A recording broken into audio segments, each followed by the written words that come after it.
Amados amigos y hermanos, volvemos nuevamente a tocar la profecía bíblica a través de diferentes puntos de la palabra de Dios y a través de diferentes escritores, como por ejemplo hemos estado viendo Armagedón, Cercano Oriente, Petróleo y Crisis de Juan E. Walvoord y Juan E. Walvoord, su hijo, y también de la editorial Vida.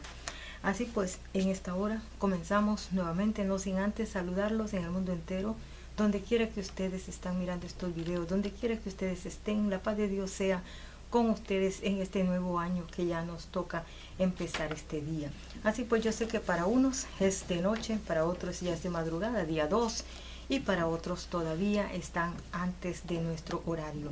Desde Estados Unidos le damos infinitas gracias de gratitud a Dios y a ustedes por causa de que ustedes comparten con nosotros toda esta enseñanza y la transmiten a otros. Es su deber, su obligación hacerlo, y también de abrir su corazón para Cristo Jesús, porque sabemos que los días son malos y peligrosos. Por lo tanto, nosotros vivimos en gobiernos mandados por hombres, pero que no son de acuerdo a la voluntad de Dios, y es por eso que tenemos que tener cuidado, porque sabemos que los días son malos y peligrosos y tenemos que andar en santidad y en obediencia delante de Dios y amándonos los unos a los otros, como dice la palabra de Dios, y buscando su rostro. Es verdad que tenemos errores, pero en base a los errores nosotros tenemos que ir creciendo en la palabra. Así, amados hermanos, vamos a hablar acerca siempre del anticristo y de la cruzada. Nos habíamos quedado en una parte de las cruzadas. Estábamos viendo cruzadas de Wikipedia y vamos a estar viendo otro libro más. Hemos estado viendo también a Daniel y el Apocalipsis, y hemos estado viendo diferentes puntos que ustedes ya saben. Bueno, comencemos pues. Dice, al Papa Gregorio VII se debe la idea de que los países cristianos se unieran para luchar contra el común enemigo religioso que era el Islam. Estamos hablando del siglo VII, estamos hablando de Papa Gregorio VII, pero las cruzadas comenzaron como en el siglo VII, no empezaron en el 1029, no, empezaron más antes. Y si podemos ver, podemos irnos más atrás de la palabra, podemos ver que las cruzadas antes de Constantino ya estaban. Entonces, ¿qué quiere decir? Que desde el tiempo que empezó el siglo, cuando el Señor Jesucristo nació en Belén, la primera cruzada que se vio, por decir así, en contra del Señor Jesucristo fue cuando Él era un bebé de 2 años de nacido, y por eso fue que este rey de Roma mandó a perseguir a todos los niños y a matarlos, mandó a su ejército, y dice la palabra de Dios que fue terrible aquello que pasó allá en Israel. Desde ahí podemos ver que no solamente las cruzadas han sido contra los hombres de siglos pasados antes de Cristo, sino que el mismo Señor Jesucristo fue víctima de las cruzadas recién nacido, que no podía ni defenderse, y cuando Él fue a la cruz fue lo mismo, y cuando sus discípulos fueron también al martirio fue lo mismo, y cuando la demás gente que creía en Cristo también fue al martirio fue lo mismo. Entonces estamos viendo de lo mismo cuando vemos año 1500, pero tenemos que llegar hasta ahí. Primero vamos a ver este punto de la historia. Dice, el Papa Urbano II, 1088-1099, fue quien la puso en práctica. En 1095, la invitación a la lucha contra los turcos arribaría en embajadas francesas e inglesas a las cortes de las naciones europeas medievales más importantes. Mencioné antes a Francia, Inglaterra, Alemania y Hungría. Dice, Hungría no se uniría a las primeras cruzadas. ¿Por qué no se unió? Bueno, porque estaba de luto, se le había muerto su rey San Ladislao I de Hungría, 1046-1095, quien antes de morir había aceptado participar en la campaña de Urbano II. El llamamiento formal de Urbano II sucedió en el penúltimo día del concilio de Clermont en Francia, fue 27 de noviembre de 1095, cuando proclamó al grito de Dio de Volti, Dios lo quiere, la denominada Primera Cruzada 1096-1099. No era que Dios quería esto, sino ellos eran los que querían, porque les arrebataban las tierras, maltrataban a toda esa gente y luego se quedaban con todo. No, de Dios no viene eso, porque Vemos el ejemplo del Señor Jesucristo cuando vino a la tierra. Él nunca le hizo daño a ninguna persona, ni le robó sus pertenencias, ni lo mandó a matar, ni lo mató él. Así pues, entonces estamos viendo la picardía, el robo, el pillaje de estos hombres, que podemos mirar pues que este es el tentáculo de lo que fueron los reinos, los 10 cuernos de la Biblia, de la profecía de la Biblia. Y también podemos estar viendo que estos cuernos son reinos aliados, y este otro cuerno son los 2 cuernos que le salen a la bestia del falso profeta. Si estamos en los últimos tiempos, no sabemos si verdaderamente Francisco o Bergoglio, mejor dicho, Jorge Bergoglio, que es llamado Francisco I, o no sé, ese sea el tipo del anticristo, papal, que será el que se levantará en el imperio de Roma. No lo sabemos, pero lo que sí sabemos es que es el último tiempo. A lo mejor él es el que encabeza a este falso profeta o al que venga detrás de él. Pero lo que sí sabemos, que lo indica la palabra de Dios. Bien, el paso de los cruzados por el reino de Hungría. La predicación de Urbano II puso en marcha, en primer lugar, a multitud de gente humilde dirigida por el predicador Pedro de Amiens el Ermitaño y algunos caballeros franceses.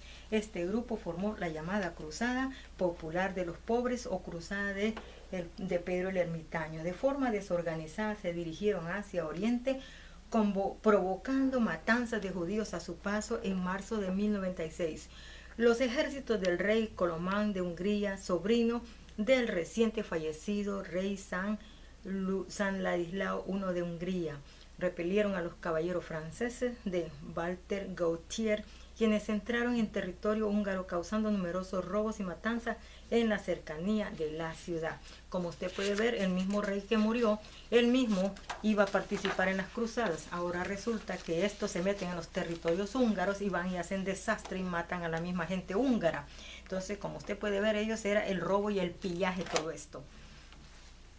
Dice, posteriormente entraría el ejército de Pedro de Amiens, el cual sería escoltado por las fuerzas húngaras de Colomán. Sin embargo, luego de que los cruzados de Amiens atacasen a los soldados escoltas y matasen a cerca de 4000 húngaros, los ejércitos del rey Colomán mantendrían una actitud hostil contra los cruzados que atravesaron el reino vía Bizancio. A pesar del caos surgido, Colomán permitió la entrada de los ejércitos cruzados de Volkmark y Gottschalk, a quienes finalmente también tuvo que hacer frente y derrotar cerca de Nitra y Simoní, que al igual que los otros grupos causaron incalculables estragos y asesinatos.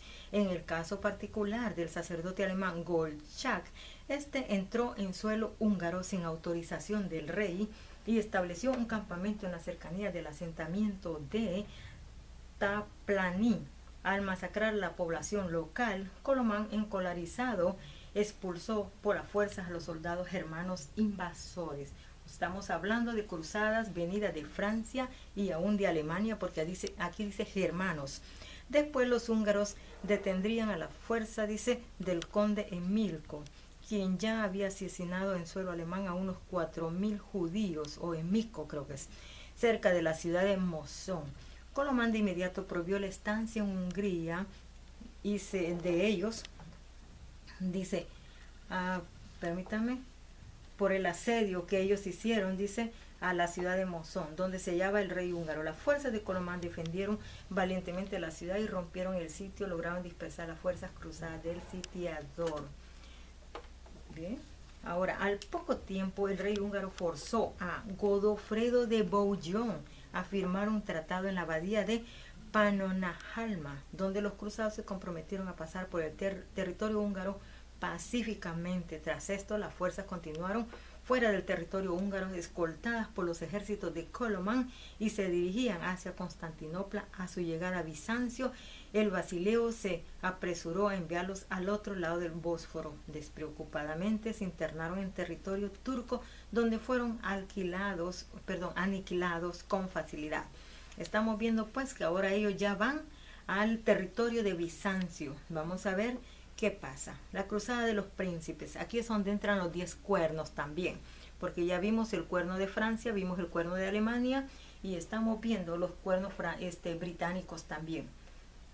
Dice, mucho más organizada fue la llamada cruzada de los príncipes, denominada habitualmente en la historiografía como la primera cruzada, cerca de agosto de 1096, formada por una serie de contingentes armados procedentes principalmente de Francia, Países Bajos y el reino normando de Sicilia, estamos hablando de Italia. Estos grupos iban dirigidos por segundones de la nobleza como Godofredo de Bouillon y Raimundo de Tolosa y Bohemundo de Tarento. Durante su estancia en Constantinopla, estos jefes juraron devolver al Imperio Bizantino aquellos territorios perdidos frente a los turcos. Esa era la idea, pero no en sí. Desde Bizancio se dirigieron hacia Siria, atravesando el territorio selyúcida, donde consiguieron una serie de sorprendentes victorias. Ya en Siria pusieron sitio a Antioquía, que conquistaron tras un asedio de 7 meses.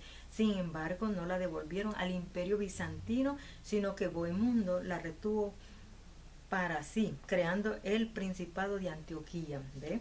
Se unen y ellos mismos se roban los territorios. Se unieron, pasaron por Siria y luego dice, tomaron Antioquía, pero no se la devolvieron al Principado de ahí, de esos territorios. O sea, como usted puede mirar y mirar un mapa, usted mira que Siria y Antioquía están cerca y son países o ciudades gemelas metidas dentro de otro sistema. Entonces, ¿qué pasa? El Imperio Bizantino era el dueño de Antioquía y sin embargo no se lo dieron.